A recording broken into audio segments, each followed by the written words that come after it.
देखिए फ्रेंड्स, आज हमने बनाई सोन पापड़ी बिल्कुल बाजार जैसी घर पे।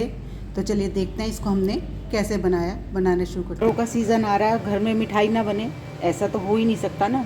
आज हम वो मिठाई बनाएंगे जो कि लगता है कि नहीं बना पाएंगे, और पता नहीं क्या क्या सामान लगता है, कितनी मेहनत होती है। मेहनत तो बहुत है, इस बात की पक्की गारंटी है। पेशेंस चाहिए इस मिठाई को बनाने के लिए। हेलो फ्रेंड्स, मैं आपकी होस्ट और दोस्त संगीता, मेरे घर की रसोई में आपका स्वागत है। इस वीडियो को मेरी शर्त पहली ये है कि आप इस वीडियो को बिल्कुल पूरा देखें, कोई भी स्टेप मिस नहीं करें। मैं भी कोशिश कर रही हूँ और आप भी कोशिश करेंगे तो बहुत अच्छी बनेगी। तो उसके लिए देख लेते हैं हम सामान। ये लिया मैंने 1 कप मैदा। आप अपनी ज़रूरत के अनुसार लीजिए। घर में मेजरिंग कप है तो उससे नाप लीजिए, नहीं है कटोरी से नाप लीजिए, किसी भी चीज़ से, लेकिन एक नाप। ये मैंने 1 कप से 1 कप मैदा लिया। आप इसको डबल कर सकते हैं, ट्रिपल कर सकते हैं, जैसी आपकी मर्जी। और उतनी ही हमें चाहिए चीनी, जितना हमने मैदा लिया उतनी ही हमें चाहिए चीनी। और 1 कप मैदा लिया, 1 चम्मच बेसन लेंगे। हम सोचते हैं ये मिठाई केवल बेसन से बनती है, ऐसा नहीं है। ये मिठाई बनती है मैदे से, और हम समझते हैं कि ये बेसन से बनती है। तो चलिए बनाना शुरू करते हैं। मेरी शर्त माननी पड़ेगी आपको कि स्टेप बाय स्टेप जितना भी बता रही हूँ उनको आपको फॉलो करना है। और इसके साथ हमें घी चाहिए 2 चम्मच। ये जो हमारे किचन में होता है, हम खाना खाते हैं, वही चम्मच घी के चाहिए हमें 2। घी भी बिल्कुल ज़्यादा नहीं लगता। सामान आप देख सकते हैं कितना थोड़ा सा है, कोई चीज़ों की ज़रूरत नहीं है। ये रखा पैन, और आप फ्लेम देख सकते हैं मेरे इंडक्शन की सबसे लो है, फ्लेम बिल्कुल लो।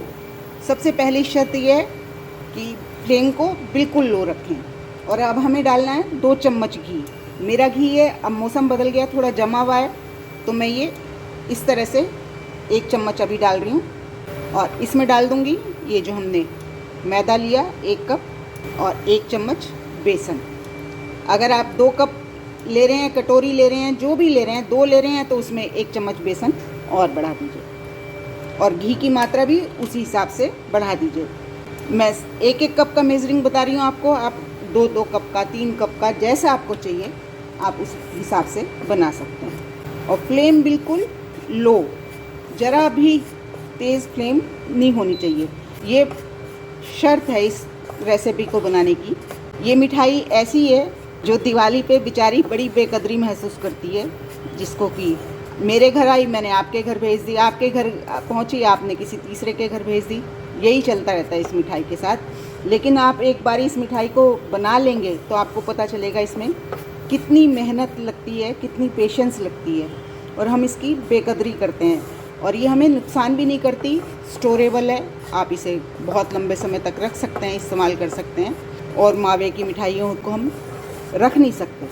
अब इसे हम कम से कम 5 से 6 मिनट तक भूनेंगे, क्योंकि हम बहुत लो फ्लेम पे काम कर रहे हैं इसलिए। और दूसरी बात, जब आप इस मिठाई को बना रहे हैं, आप एसी में बना रहे हैं तो एसी बंद कर दीजिए, पंखे में बना रहे हैं तो पंखा बंद कर दीजिए। इस मिठाई में हवा बिल्कुल नहीं लगनी चाहिए। बहुत छोटी छोटी सी बातें हैं जिनका ध्यान रखेंगे तो बहुत अच्छी हमारी चीज़ें तैयार होती हैं।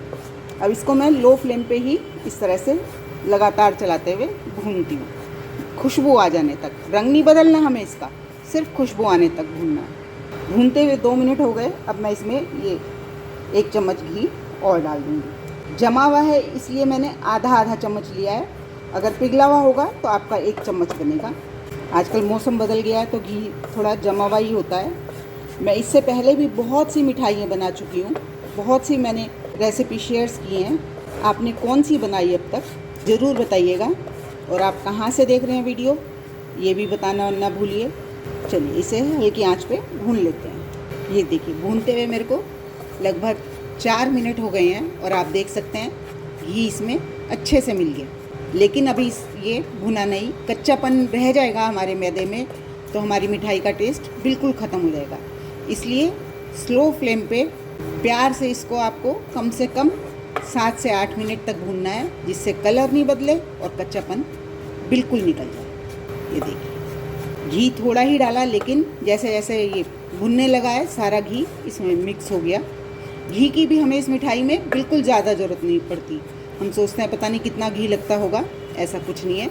देखिए, मैंने आपके सामने सिर्फ 2 खाने वाले चम्मच पिघला हुआ घी डाला है, जमा हुआ भी नहीं डाला, पिघला हुआ घी डाला है, तो कितना कम घी लगता है। ये देखिए हमारा मैदा और बेसन भून गया। जैसे कि हम सभी जानते हैं कि बेसन भूनते हैं, सूजी भूनते हैं, आटा भूनते हैं, कुछ भी भूनते हैं, जब वो भुनने लगता है पहले एकदम से लाइट हो जाता है और उसके बाद जो हमने घी तेल जो भी इसमें डाला है वो अपना रिलीज़ करना शुरू कर देता है भुनने के बाद। लेकिन इसमें ऐसा नहीं हो रहा है क्योंकि हमने इसमें घी नाम मात्र को डाला है। लेकिन देखिए आप इसमें इस तरह से बाइंडिंग सी आ रही है। अब लगभग हमारा मैदा और बेसन दोनों खुशबू आने तक भूनना है, जलाना नहीं है, तेज़ आंच पे नहीं बनाना। मैं आपको बार बार बता रही हूँ, कोई नया जुड़े जो लेट आए तो वो भी सुन लें, इसलिए मैं आपको बार बार एक एक बात को रिपीट करती हूँ। इसमें आपको कम से कम 7 से 8 मिनट लगने लाजमी हैं। इस सारी मिठाई को आपको बिल्कुल हल्की आंच पे बनाना है। इसमें सामान बहुत कम, पेशेंस कुछ चाहिए ज़्यादा। जितनी पेशेंस रख के आप इसको बनाएंगे उतनी आपकी ये मिठाई बढ़िया बनेगी। सोचिए हलवाई तो कितने कितने बड़े बनाते हैं, कितना कितना सारा बनाते हैं, कितनी मेहनत लगती है, कितना टाइम देते हैं। अब हमारा मैदा बिल्कुल भुन चुका है। अब मैं फ्लेम को ऑफ कर देती हूँ। ये देखिए बड़ी अच्छी खुशबू आ रही है और हमारा मैदा बेसन अच्छे से भुन गया। अब इसे थोड़ा सा ऐसे ही लगातार चलाते हुए ठंडा कर लीजिए या फिर किसी चौड़े बर्तन में छान लीजिए। लेकिन अगर हम इसे गरम गरम छानेंगे ना, जिस बर्तन में छानेंगे स्टील के, पीतल के, तो उसमें नीचे पानी सा आ जाएगा। तो मैं इसको क्या करूँगी, पहले अखबार पे छानूंगी, ठंडा होने पे मैं इसे चौड़े बर्तन में डालूंगी। इसका बात का भी ध्यान रखना है कि आपको बेसन चौड़े बर्तन में रखना है, या चौड़े बर्तन में नहीं रखा है लेकिन जब हम मिठाई बनाएंगे उस समय हमें इसे चौड़े बर्तन में ही डालना होगा। इस बात का विशेष ध्यान रखना है। और इसी स्टेज पे मैं इसमें डाल दूंगी थोड़ा सा इलायची पाउडर। पूरी तरह ऑप्शनल है, डालना चाहें डालें, ना डालना चाहें ना डालें, लेकिन इलायची मिलाने से इसमें खुशबू बहुत अच्छी आती है। मैंने 2 इलायची को बिल्कुल बारीक पीस लिया था और ये हमारा बेसन बिल्कुल तैयार है। अब इसको छान लेते हैं। ये मैंने एक अखबार बिछा लिया, पोंछ लिया इसको और इसमें ये बेसन छान लिया। आप कलर देखिए, था मैदा लेकिन अब ऐसे लग रहा है जैसे बेसन हो। बस आपको बिल्कुल कच्चापन निकालने तक पेशेंस के साथ स्लो फ्लेम पे भूनना है इसको। आप देख सकते हैं कि कैसा हो गया, लग रहा है जैसे बेसन हो। बहुत गर्म है, इसको अच्छे से छान लीजिए। जो कोई इम्प्योरिटी होगी या दाने बन गए वो सब निकल जाएंगे इसमें से। ये देखिए बेसन छन गया। अब चलते हैं नेक्स्ट स्टेप की तरफ। ये ठंडा हो जाएगा तो मैं इसे बर्तन में डाल लूँगी। अब बारी आती है चाशनी बनाने की। जितना हमने मैदा लिया था उतनी ही मैंने चीनी ली। फ्लेम बिल्कुल लो, ये मैं आपको बार बार बता रही हूँ कि फ्लेम बिल्कुल लो होनी चाहिए। और इसमें आधा कप पानी डाल दूँगी। कटोरी कप जिससे नाप रहे हैं उस हिसाब से पानी डाल दीजिए। अब इसे हमें बिल्कुल नहीं छेड़ना है जब तक कि ये पिघल नहीं जाती। जब तक चीनी नहीं पिघलेगी हमें इसे बिल्कुल नहीं छेड़ना है, ये बात का विशेष ध्यान रखें। और फ्लेम बिल्कुल लो और इसमें निचोड़ दें आधा नींबू का रस या 1 चम्मच नींबू का रस और चीनी को पिघलने देते हैं। Flame low. ये देखिए चीनी पिघलने लगी है और आप देख सकते हैं मेरा इसमें कहीं भी आपको चम्मच नज़र नहीं आ रहा होगा। बिल्कुल नहीं डालना आपने, इसको इसी तरह से पिघलने देना है जब तक पूरी चीनी पिघलती नहीं है। ये देखिए हमारी चीनी पिघल गई और झाग भी आने लगे कितने अच्छे से। अब इसको हम चला सकते हैं। ये चाशनी बनाना भी बहुत पेशेंस का काम है। बिल्कुल लो फ्लेम पे इसको हमें बिल्कुल ऐसे बनाना है जैसे कि वैक्स होता है। ये 1-2 तार की चाशनी नहीं बनानी हमें, बिल्कुल ऐसे बनाना है जैसे कि वैक्स होता है। पता है ना वैक्स कैसा होता है?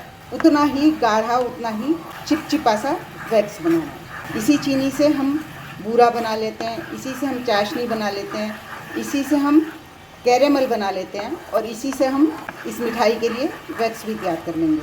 अब 1 कटोरी में पानी ले लें और ये जो हमने चाशनी बनाई है, बन रही है हमारी, इसमें से 1 ड्रॉप हम इसमें डालेंगे। देखिए ये ड्रॉप डालते ही नीचे फैल गई, ये हमारे किसी काम की नहीं है। अभी हमें इसे काफ़ी पकाना है। इसे किसी हैंडल वाले बर्तन में बनाएंगे तो उससे पकड़ के हिलाते रहिए, ऐसे घुमाते रहिए। मेरा ये पैन हैंडल वाला है, इस तरह से घुमाते रहिए, चम्मच से नहीं घुमाइए। और चम्मच से घुमा रहे हैं तो थोड़ा प्यार से बस आप देख रहे हैं लगातार झाग बढ़ते जा रहे हैं। अब फिर चेक कर लेते हैं हमारी चाशनी कहाँ पहुँची।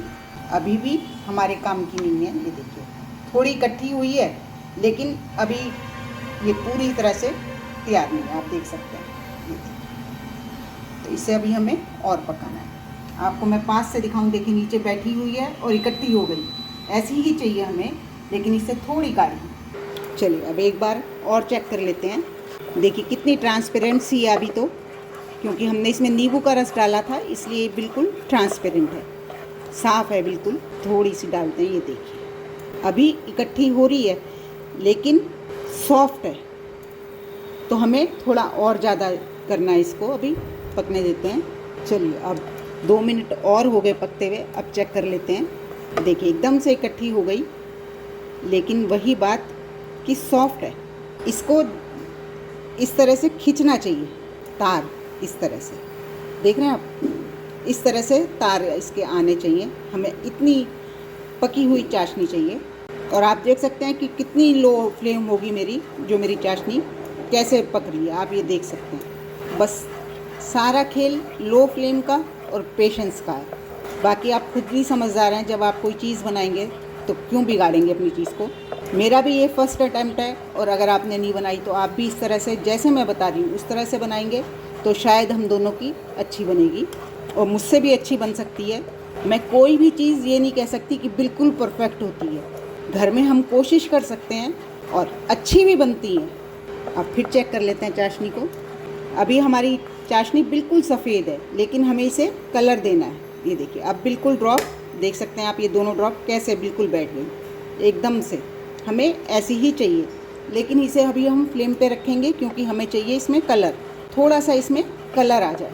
ये देखिए बिल्कुल बूंदें सेट हो गई। उठाने में बिल्कुल आसानी है, कोई दिक्कत नहीं आई नहीं उठाने में, वरना चिपक रही थी। और ये देखिए आप देख सकते हैं कितना चीड़ा बोलते हैं जिसको देसी भाषा में, इस तरह का हो गया हमारा। ऐसे होना चाहिए। अब इसको हम 2-3 मिनट तक ऐसे ही छोड़ देते हैं। अब मैंने इसको मुंह में डाला तो बिल्कुल ऐसे लग रहा है टॉफ़ी जो हम खाते हैं ना, बिल्कुल उस सिचुएशन पे है हमारी ये चाशनी। चिपकती है दांतों में, रेवड़ी गज्जक बनाते हैं उसमें डालते हैं, बिल्कुल सेम हमारी चाशनी तैयार हो गई। और इसमें कलर आने देंगे। इस चाशनी को बनाने में आपको कम से कम, मेरे को इसमें 10 मिनट लगे हैं, क्योंकि मैंने कम चीनी की, 1 कप चीनी की बनाई है। ज़्यादा की बना रहे हैं तो ज़्यादा टाइम लगेगा। और अभी देखिए आप कलर आया नहीं, तो पेशेंस आप सोच सकते हैं कि इसमें चाहिए। अब मैं इसे लगातार चला रही हूँ जिससे कि जले नहीं। कोशिश कीजिए नॉन स्टिक में बनाएं, थोड़ा कम रिस्क रहता है जलने का, लेकिन चील में भी बनाएंगे तो कोई नहीं है। आप रिस्पॉन्स दें, ध्यान रखें, तो आपकी चाशनी जलेगी नहीं। देखिए मैं इसमें भी लगातार चला रही हूँ जिससे कि चाशनी जले नहीं, हर तरफ से एक जैसा कलर आए। अभी कितना लाइट कलर आया है। पहले हमें इसकी गाढ़ी चाशनी बनानी है, फिर इसको कैरेमलाइज की तरह से ब्राउन करना है। जैसे हम कैरेमलाइज करते हैं शुगर को, वो ब्राउन हो जाती है, उस तरह से इसे हमें ब्राउन करना है, लेकिन जलाना नहीं। अगर जल जाएगी तो आपकी मिठाई कड़वी हो जाएगी। अब मैंने फ्लेम को ऑफ़ कर दिया और मैं इसको ऐसे ही छोड़ देती हूँ 2 से 3 मिनट तक के लिए। अगली तैयारी कर लेते हैं। कलर काफ़ी आ गया है और पैन गरम है, इसमें हम इस तरह से चलाते रहेंगे तो डार्क होता चला जाएगा। कितना डार्क होता जा रहा है, फ्लेम ऑफ है।